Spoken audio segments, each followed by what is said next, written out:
What's up everyone, it's David here. This is the PlayStation 5 setup video, and I'm starting with the power cord, the figure of 8 plugging in, and that will soon followed by the HDMI cable for picture.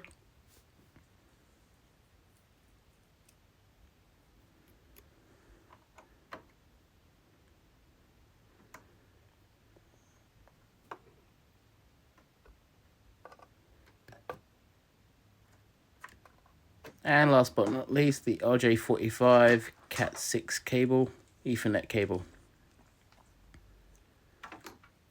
As all of my equipment is hardwired. You can do this through wireless, but I prefer wired as it's faster. Okay, now powering that up. And what you'll see shortly is the one-time only PlayStation 5 startup screen. You won't see this again when you turn on your PlayStation 5 unless you set the factory reset.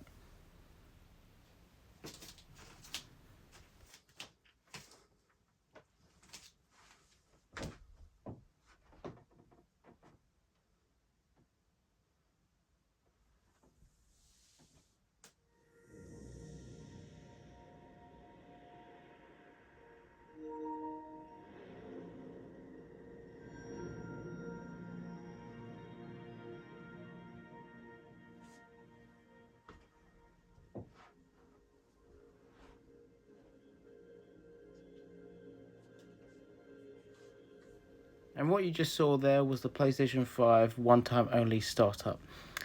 Now, it's prompted me to connect the DualShock 5 controller as it's not being paired to the console. Now, to do this, you have to connect your USB charger cable to your DualShock 5 controller.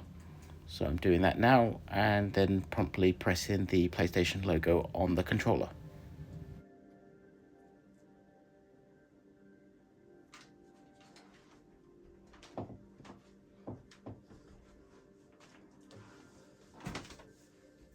Connect your controller to the console with the USB cable and press the PS button. Schließe deinen Controller mit dem USB-Kabel an die Konsole an und drücke die PS-Taste. Connectez votre manette à la console à l'aide du câble USB et appuyez sur la touche PS. Conecta el mando a la consola mediante un cable USB y pulsa el botón PS.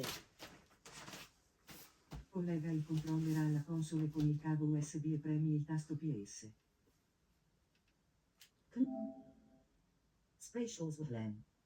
English, United Kingdom. Continue with the screen reader turned on.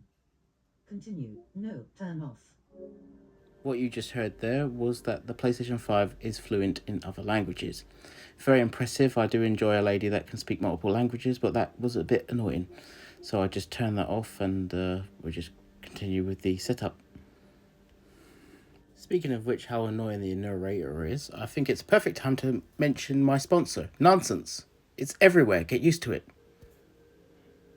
So part of PlayStation 5's setup is adjusting the display area on your screen. You can make the screen area smaller, or you could use the full size of your screen. I don't know why anyone would actually make it smaller than they have to. You'll now have to set up your PS5's high dynamic range, or HDR for short. This is a 1 of 3 setup.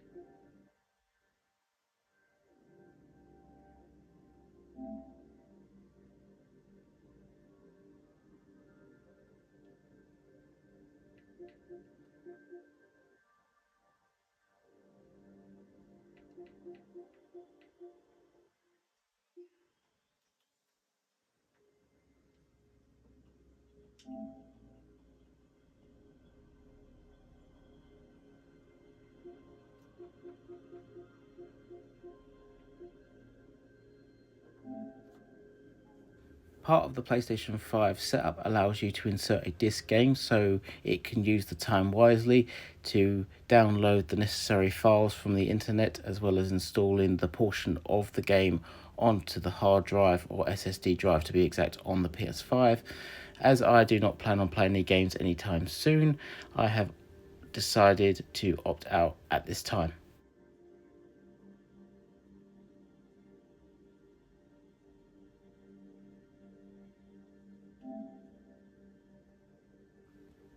The PlayStation 5 has 3 power options: low power use, optimized experience, and custom. So obviously you can see what's written on the screen, and obviously I'll highlight on there, but the customization allows you to prioritize which functions you want to do instead of them being preset by the actual console's settings. The low power usage allows you to use as very little power as possible during standby, where the optimize will increase power consumption as it allows more functions during standby. So the choice is really yours.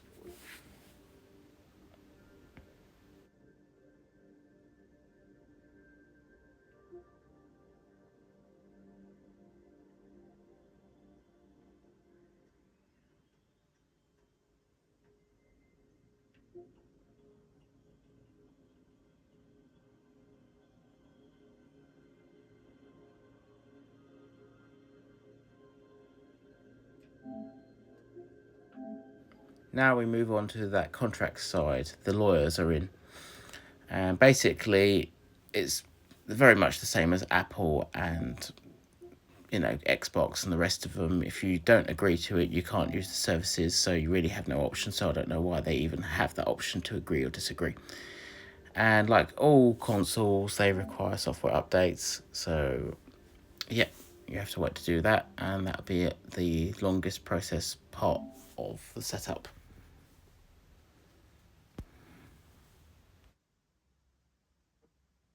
I would like to point out, as I've used a cable connection to the internet, I have saved myself a little bit of time in the PlayStation 5 setup, as you would normally be prompted to add your SSID to your PlayStation 5 and your wireless key, or using your West button for 2 minutes.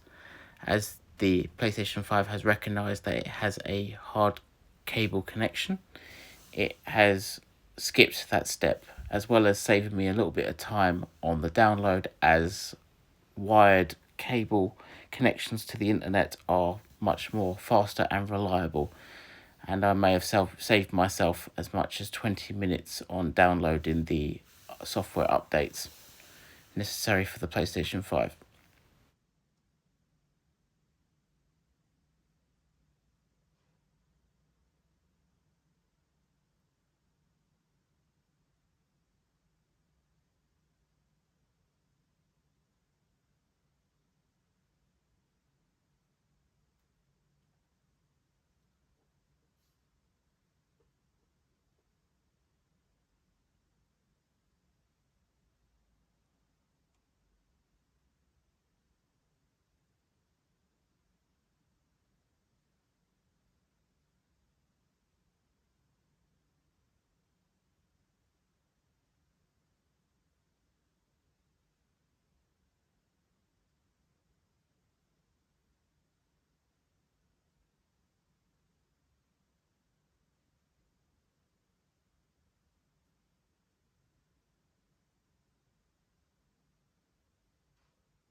The PlayStation 5 console now has had its necessary software updates and installs, so it is now good to go. Of course, the peripherals, like the controller, might need software updates.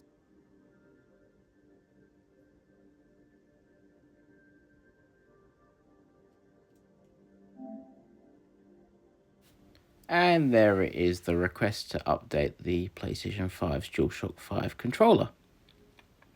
Does anyone remember the PlayStation 1 or PlayStation 2 ever requiring a software update on the controllers? Or actually, software updates at all on the things? Those were simpler times.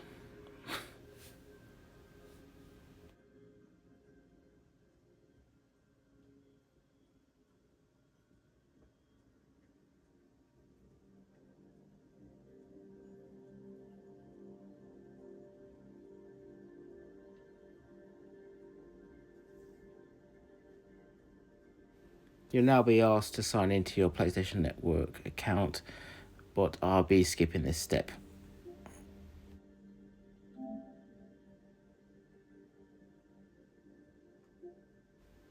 Picking an avatar for your PlayStation 5 user.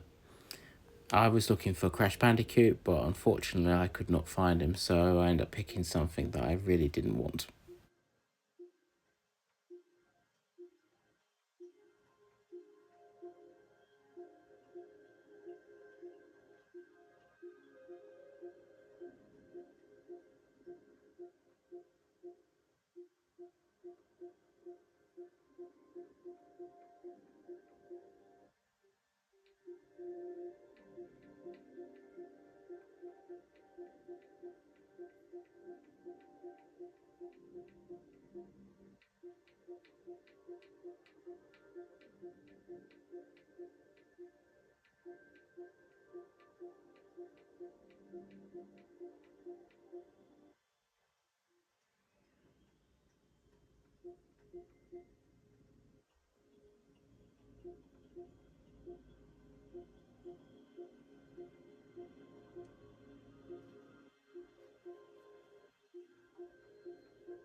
I'm really sorry if I made that long-winded, but I was really holding out for Crash Bandicoot.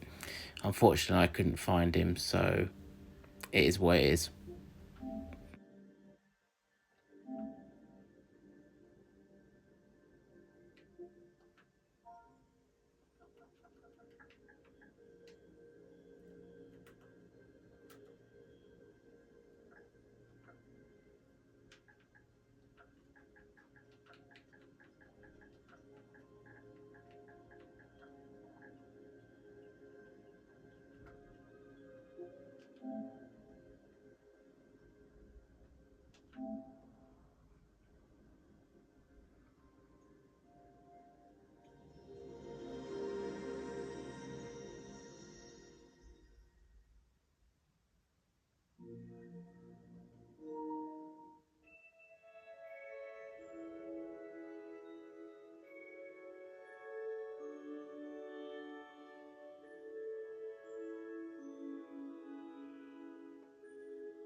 What I can say for first impressions, I do like the look and feel of the PlayStation 5. I was never a fan of the PlayStation 4 for multiple reasons. Its looks, how its controller felt, its home screen. It just didn't have the same great feeling as I had got with the PlayStation 3 when it first came out. So I'm so glad that the feeling is back now with the PlayStation 5. Well, thanks for watching, and don't forget to subscribe. If you like this video, please click that like button. And once again, see you out there.